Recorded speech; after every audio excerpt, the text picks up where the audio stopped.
이번 기준 중위소득 인상과 제도 개선을 통해 약 7만 1천 명의 국민께서 생계급여 수급자로서 새롭게 혜택을 받으실 수 있게 됩니다.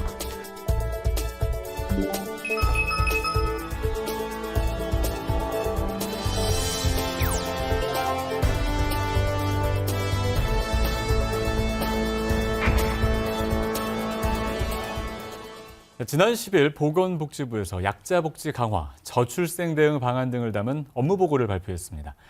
지난해 정책 방향을 제시하고 또 제도 틀을 만드는 데 집중했던 반면 올해에는 가시적인 정책 성과를 거두는 것을 목표로 하고 있습니다. 이 시간 보건복지부 이기일 제1차관과 함께 올해 복지부 주요 업무 추진 계획에 대해서 자세히 살펴보겠습니다. 차관님 어서 오십시오. 네, 반갑습니다. 안녕하십니까, 차관님.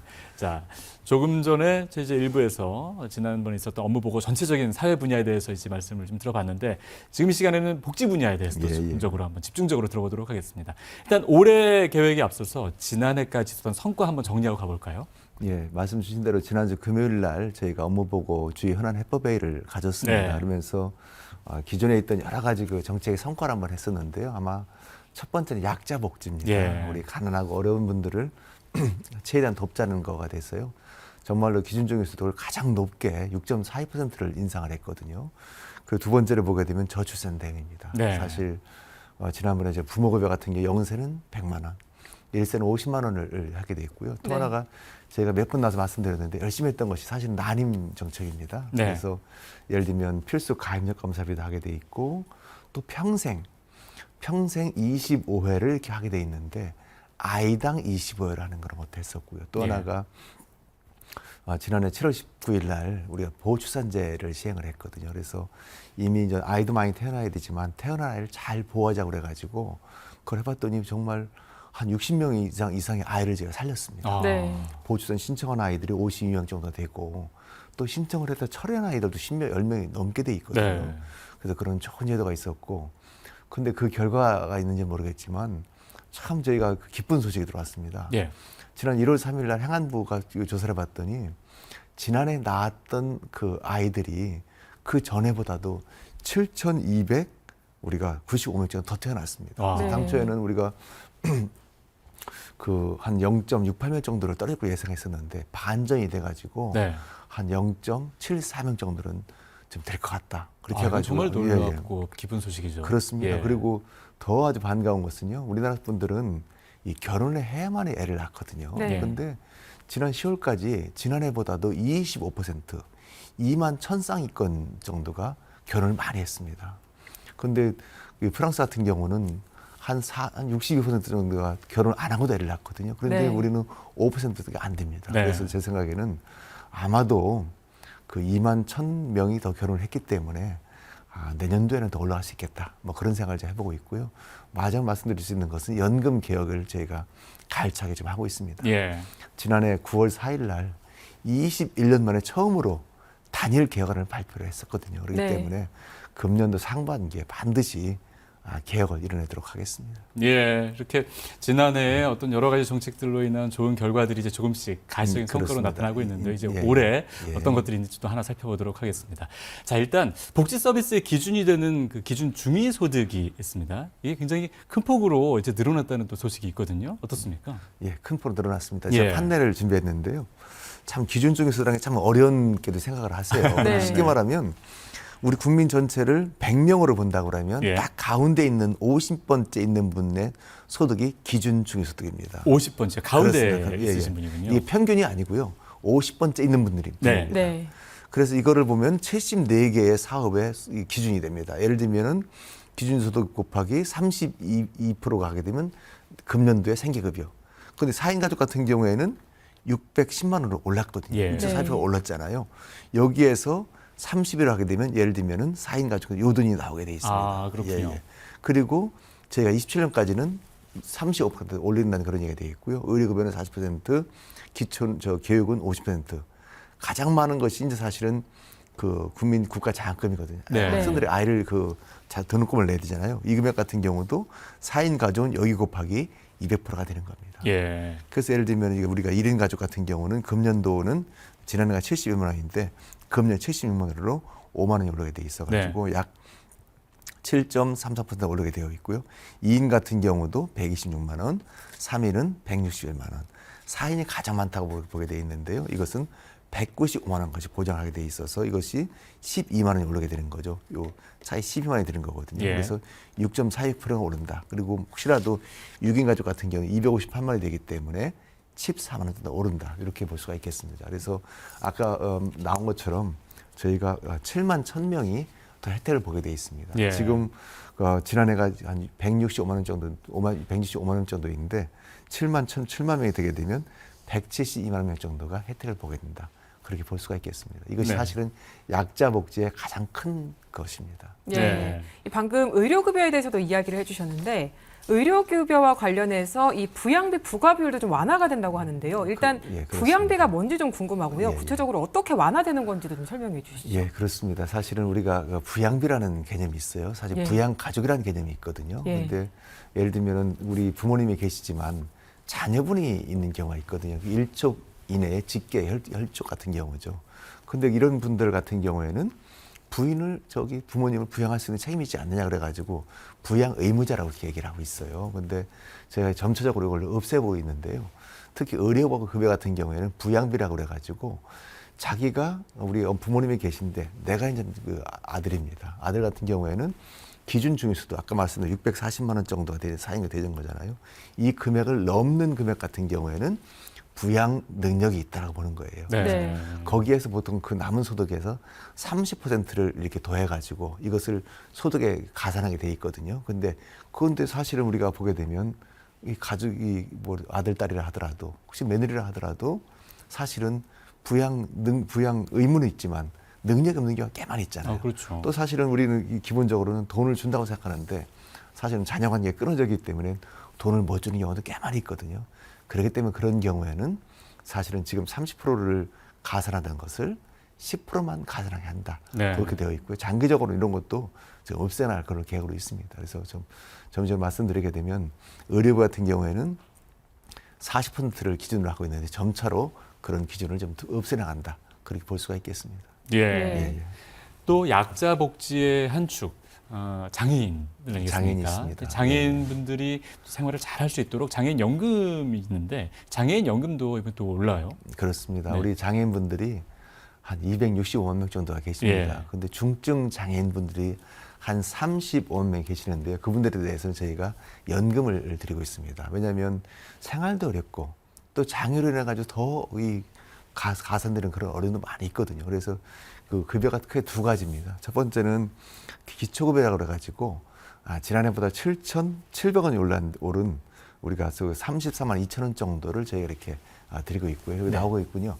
기초급여 같은 경우에는 근로 능력이 감소에 따른 보전급여라고 그래가지고 저게 34만 2,110원입니다. 저 금액 같은 경우에는 우리 기초연금에 이 어르신들 똑같은 금액을 주게 되어 있고요. 오른쪽에 있는 경우가 있잖아요. 장애로 인한 추가 비용 보전을 9만 원을 해주게 되어 있습니다. 9만 원 같은 경우에는 우리 재가장애는 9만 원. 그리고 또 한편으로는 차상위 같은 경우에는 8만 원. 그리고 차상위 넘는 장애인분 같은 경우에는 3만 원을 해가지고 예를 들면은 재가급여 장애인 같은 경우에는 말씀드린 것처럼 43만 원 정도를 제가 드리게 돼 있습니다. 예. 그래서 앞으로는 이거 같은 경우도 점차 확대해서 장애인분들도 정말로 생활 살 수 있도록 그렇게 잘 하도록 그렇게 하겠습니다. 예. 예.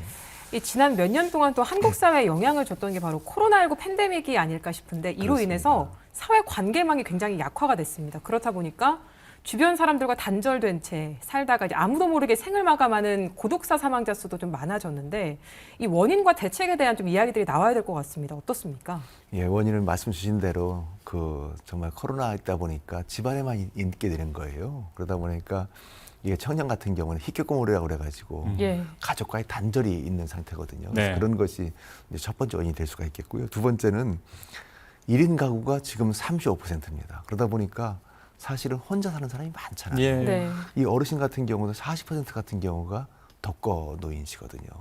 또 혼인을 안 하다 보니까 이런 가족 관계가 떨어지는 그런 경우도 많이 있고 또 하나가 우리 말씀 주신 대로 사회 관계망이 많이 끊어져 있습니다. 네. 그러다 보니까 혼자 들어가셔가 있는 경우인데 고독사의 개념 같은 경우에는 그렇습니다. 혼자 외롭게 사시다가 혼자 들어가셔가지고 나중에 발견된 그런 케이스가 있는 경우예요. 그래서 제가 조사를 해보니까 23년도 같은 경우가 3,661건이 나왔습니다. 해마다 조금씩 늘고 있습니다. 3378에서 3,559건. 그리고 지금 3,060건 늘고 있는데요. 그래서 제가 이것을 많이 좀 줄여야 되겠다 그래가지고 여러 가지 대책을 세우고 있습니다. 예를 들면 그 고독사 예방 그 시범 사업을 옛날 같은 경우는 일부만 했었는데 지금은 전체 시군구를 모두 하게 되어 있고요. 네.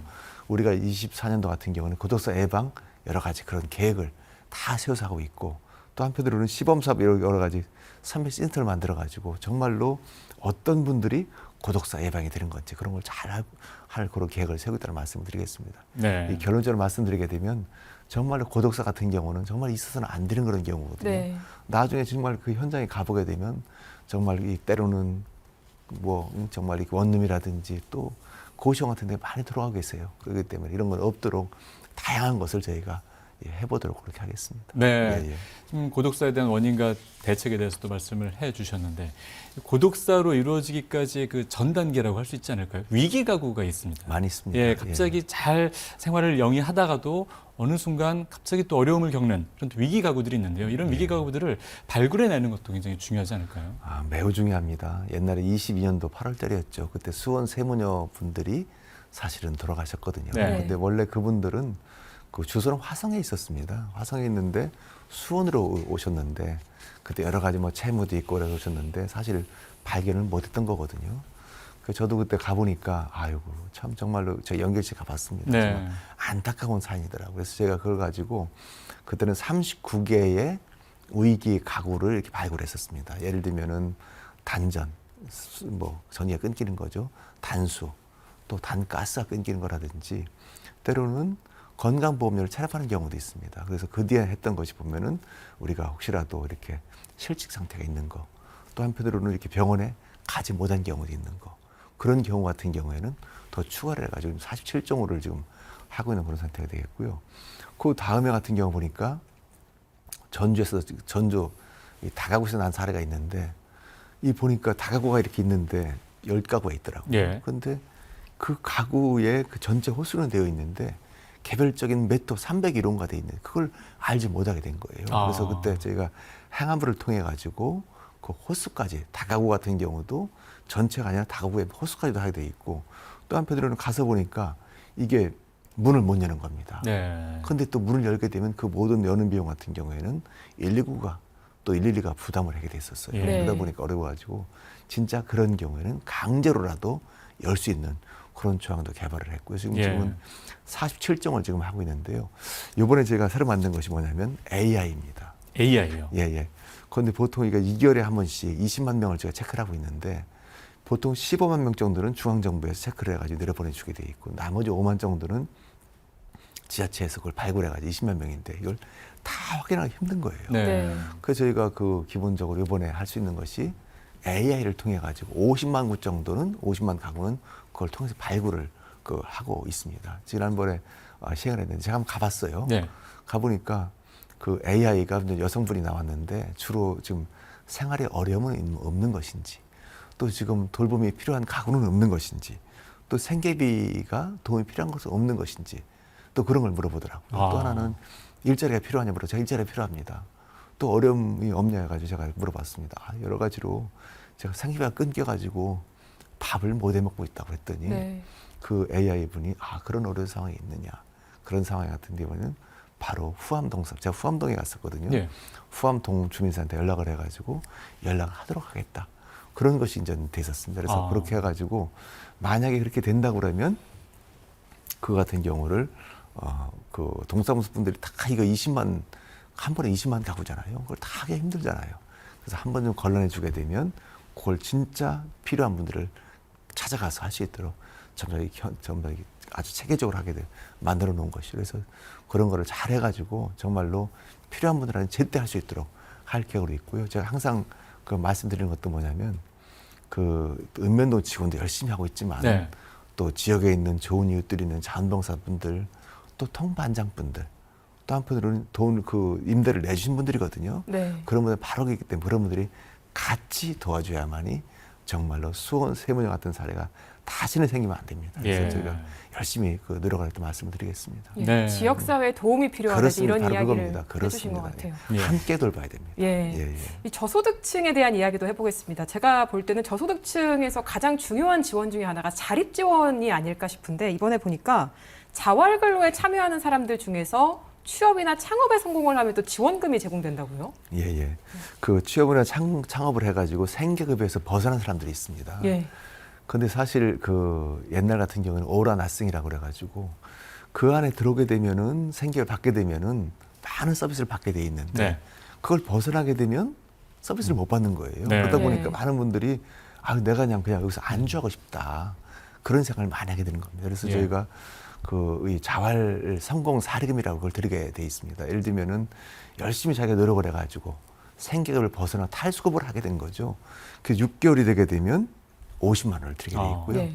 또 혹시라도 1년을 하게 되면 100만 원을 추가드려가지고 총 150만 원 정도를 더 드리려고 하고 있다는 말씀드리고요. 옛날 같은 경우는 자활 그 같은 경우가 사실 6%가 안 됐는데 지금 같은 경우에는 한 25%가 그렇게 자활을 탈수급을 하고 있거든요. 네. 저기 나와 있잖아요. 네. 그러면 자활성공 지원 같은 경우 최대 150만 원입니다.